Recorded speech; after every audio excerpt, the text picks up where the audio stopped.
DD Naidu யார் அப்படின்னா 1893 இந்த கோயம்புத்தூர் பக்கத்துல இருக்கக்கூடிய களங்கல்ங்கிற குக்கிராமத்துல ஒரு ஏழை குடும்பத்துல பிறந்து அவங்க தாயை சின்ன வயசுல இழந்து மாமாவுடைய அரவணைப்புல வளர்ற ஒரு 3வது மட்டுமே படித்த வறுமையிலையும் துயரத்திலும் வாழ்ந்து அங்கிருந்து வெளியேறி நகரத்துக்கு ஒரு ஹோட்டல் கடையில 3 வேளை சாப்பாடு, மாசம் 3 ரூபா சம்பளத்துக்காக வேலைக்கு சேர்ந்து அதுல சேர்த்து அந்த பணத்தை வச்சு ஒரு பழைய பெட்ரோல் 2 வீலர் வாங்கி அதிலிருந்து வளர்ந்து ஒரு கார், இந்த மாதிரியெல்லாம் நகர்ந்து பல்வேறுபட்ட பொறியியல் சார்ந்த அறிவியலையும் விவசாயம் சார்ந்த அறிவியலையும் வளர்த்தெடுத்து அடுத்த கட்டத்துக்கு நகர்ந்து அன்னைக்கு இருக்க வெள்ளக்காரனுடைய உதவியில், அதாவது அன்னைக்கு யாரு தொழில்நுட்ப அறிவை கையில வச்சிருந்தாங்க அப்படின்னு சொன்னா வெளிநாட்டில இருந்து ஆங்கிலேய அறிஞர்கள் தான் அந்த விஷயத்த பேசினாங்க.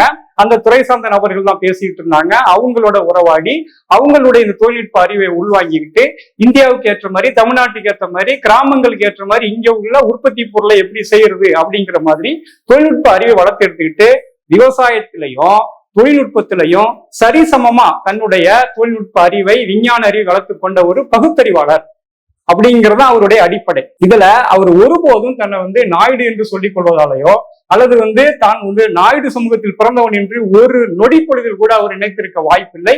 ஏன்னு சொன்னா அவர் ஒரு முற்போக்கு சமூகத்துக்காக தன்னை அர்ப்பணிச்சுக்கிட்டாரு. குறிப்பா முற்போக்கு சமூகங்கிறதுலயும் பகுத்தறிவு சார்ந்த பிரச்சார இயக்கத்தில் ஈடுபட்ட அன்னைக்கு இருந்த பெரியார் மாதிரி நபர்களுடைய தன்னை உலகம் மேம்படுத்திக்கிட்டாரு. அது நாடறிஞ்ச விஷயம்.